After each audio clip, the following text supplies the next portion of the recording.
Hey everybody, my name is DJ Hapa from the DJCoach.com. Today we are going to talk about a concept that I truly love. I think you will love it as well. This is basic scratching. One of the reasons why I love scratching so much is because you can express your creativity with this. And the turntables, by the way, are an instrument. In fact, I actually play the turntables in an 11-piece jazz band. Miles Electric Band, actually, and I play the turntables, and I actually play Miles Davis's voice. It's really dope. But I could take a sound, right, just like an ah sound, and now I can make it sound different.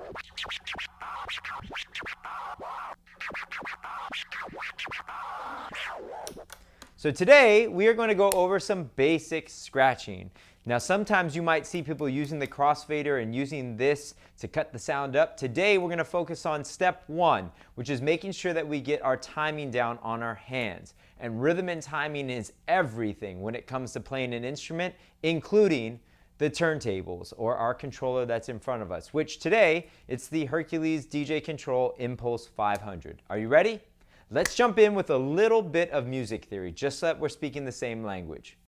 All right, here we go. I am going to go back to the phrase. So 1, 2, 3, 4, 2, 2, 3, 4, 3, 2, 3, 4, 4, 2, 3, 4. Now, some of you, this might be review. Others of you, this is brand new. I used to play the drums, so this is very similar to playing the drums, and I'll show you here in a minute. But first, let's look at this. This is one phrase or 4 bars, right, or 16 beats.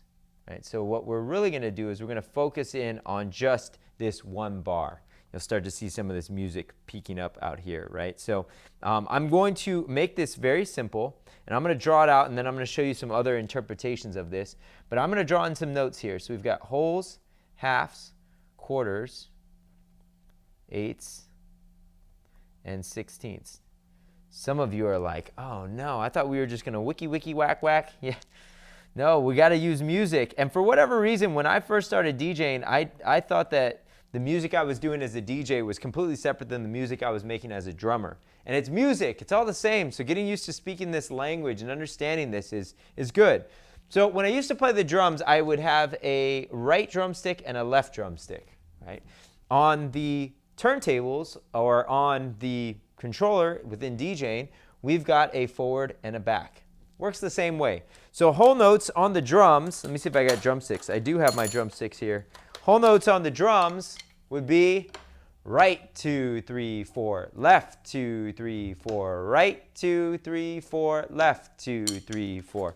Whole notes on the turntable here would be forward 2, 3, 4, back 2, 3, 4, forward 2, 3, 4, back 2, 3, 4. Good. So we're just using our hand here. Forward 2, 3, 4, back 2, 3, 4. Forward 2, 3, 4, back 2, 3, 4. Let me get rid of that. Cool.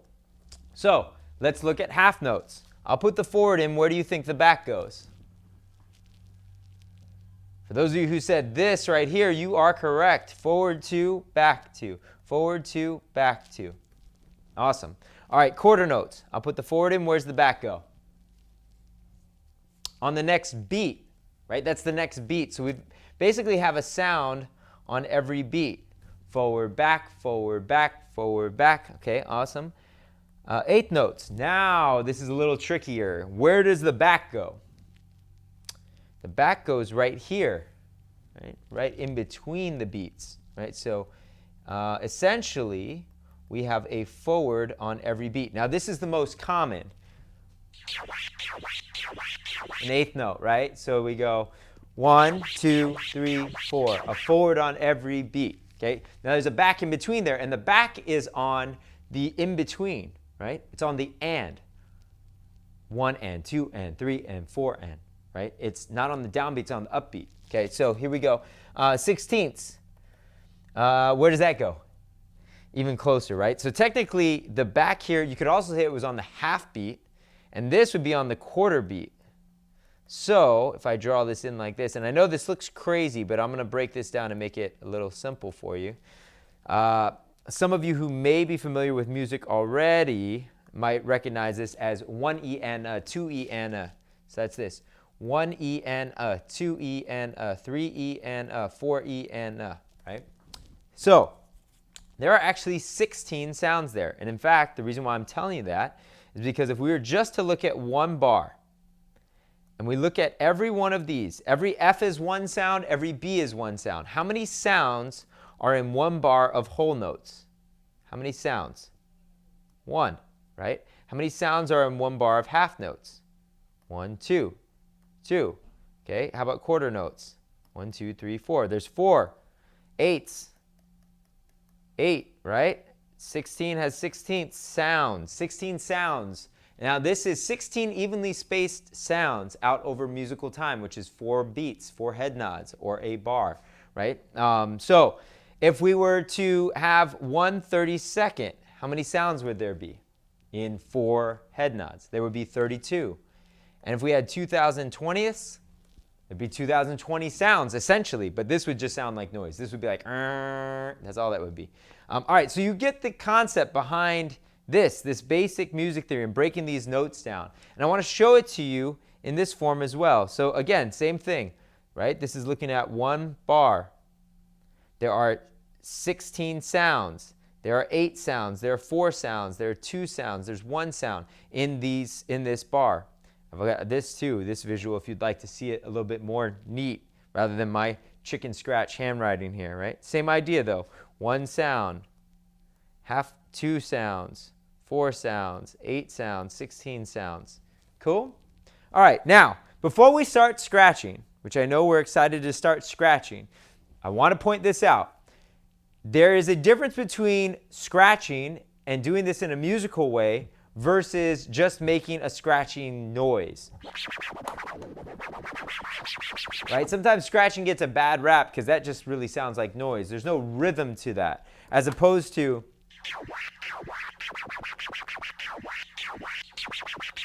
right? But in order to achieve that sound, there's a couple of other things that we've got to keep in mind here, especially with the platter. So it is this. I want to make sure that my hand is at 9 o'clock. So I want you to look at the platter, hand at 9 o'clock. Not at 3 o'clock, at 9 o'clock. Okay? Second thing, this is a hand motion, a full arm motion. This is not a finger motion. This is not a wrist motion. This is a full arm motion. So not like this, not like this, like that. That's how we should move here, all right? And then the last thing here, the third part, we got to be conscious of where we are in the sound. So this is this ah sound. There's a difference between this and this. You hear that one? That I'm too far behind the sound. That's our second one that's here, our second no. This is correct. This is not. You hear the difference?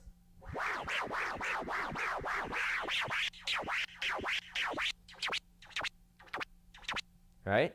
I want to be right up on that sound. I want to be at the very beginning of the sound. I want a little bit of silence there as well, and that will help make this scratch sound very, very crispy. So now for the super fun part. We are going to do an exercise called Follow the Leader.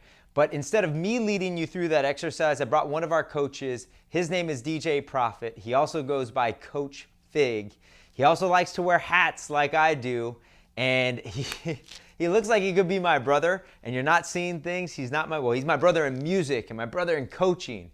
And I'm so excited that he is here. Everybody, let's welcome Coach Fig. Hey! What's going on? I'm DJ Prophet, also known as Coach Fig, and today we're gonna scratch. So for today's drill, we're gonna play a little game called Follow the Leader. Now I'm taking the role as a student here, so I'm gonna be doing what you're doing. We're gonna hear the scratch and then copy that scratch exactly. Every 2 beats, we will switch back and forth. Are you guys ready? Let's go. So first things first, we wanna make sure that our crossfader is in the middle so that we can hear both records playing at the same time. And then we're gonna hit play on this side.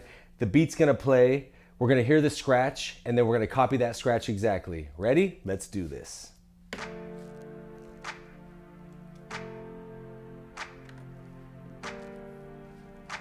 Want to feel the beat. Make sure you're moving along with the beat. Let's go.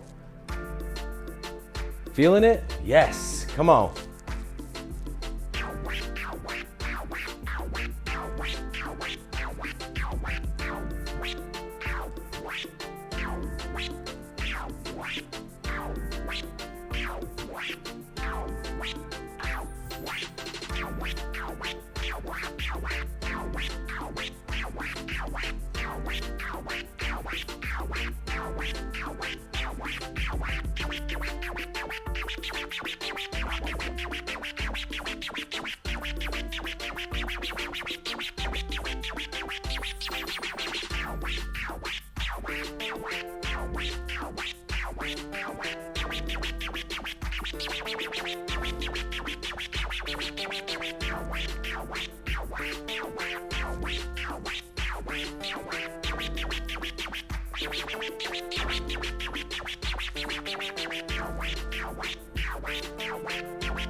All right, great job everybody. And if you weren't perfect, don't worry. Some of the best scratching is imperfect, okay? You're gonna make mistakes on the fly, but you're gonna learn how to turn those mistakes into skills. Scratching is an important element in DJing because I feel that it gives the DJ self-confidence behind the decks. And that self-confidence is what you want to portray to your audience, crowd, and fans, to be able to communicate with them clearly and be on beat without losing the rhythm of them dancing. So that's why scratching is important as a DJ. I am DJ Prophet, also known as Coach Fig, and I'll see you guys next time.